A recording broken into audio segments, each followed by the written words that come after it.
Right, hello everyone. What I want to talk about in today's video is time zones, both in Australia, in the world, and daylight saving.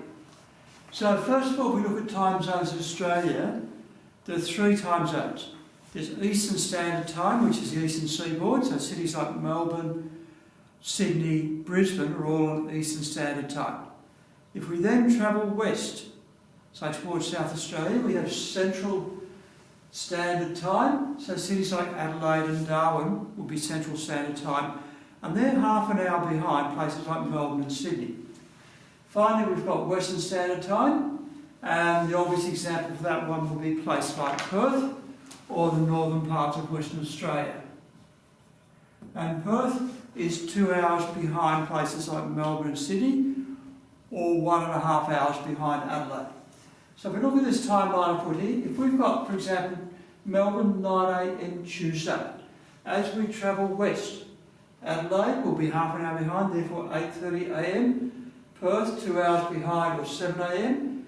And if we kept going, travelling west all the way to London, where there's a time zone difference of 10 hours from Melbourne, that would then tell us that the time in London would be 11 p.m. Monday, right? Is how that would go.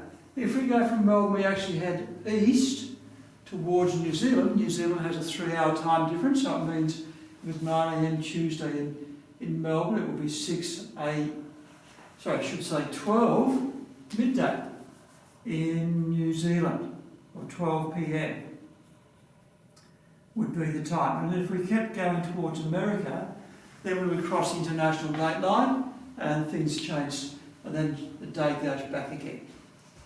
Okay, in terms of the world, when we look at time zones, the starting place of the time zone is Greenwich in London, and we refer to Greenwich Mean Time GMT, or it's also called UTC. These red lines I've drawn, they're what are called lines of longitude on the planet. So here's the North Pole, here's the South Pole, and the different lines going through are the longitude lines. Now how they're measured east from Greenwich or west from Greenwich. So you can have east 15 degrees, east 30 degrees, etc. And within the world or the planet we have 24 time zones. And they're like 24 hours in a day, so 24 time zones. So each 15 degrees change in longitude will give us a change of 1 hour in our time zone. So 1 hour each way this way, and 1 hour, if we go this way then the time's going ahead. If we go west, then the time is going behind. So that'll give us just a very rough idea, because this is just year 8 maths.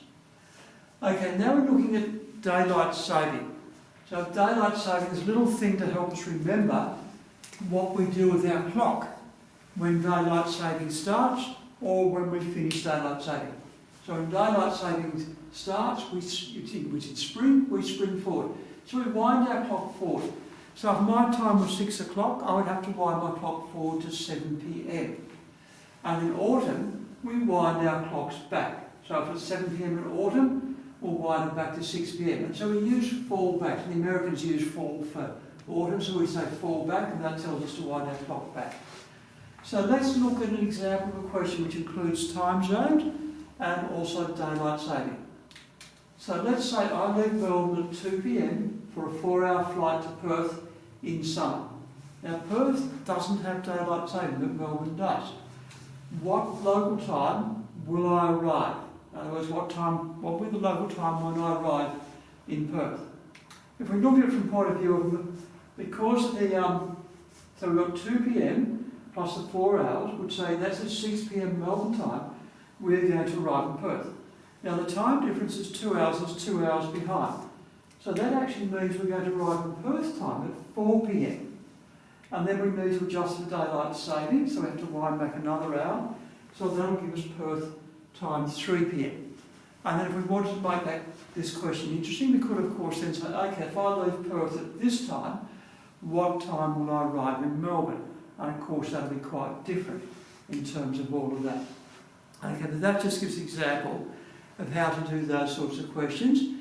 And they can be a little bit tricky because we can get confusion in terms of, do we go forwards or backwards with the time? What do we add or subtract? So we have to be careful there in working with those questions.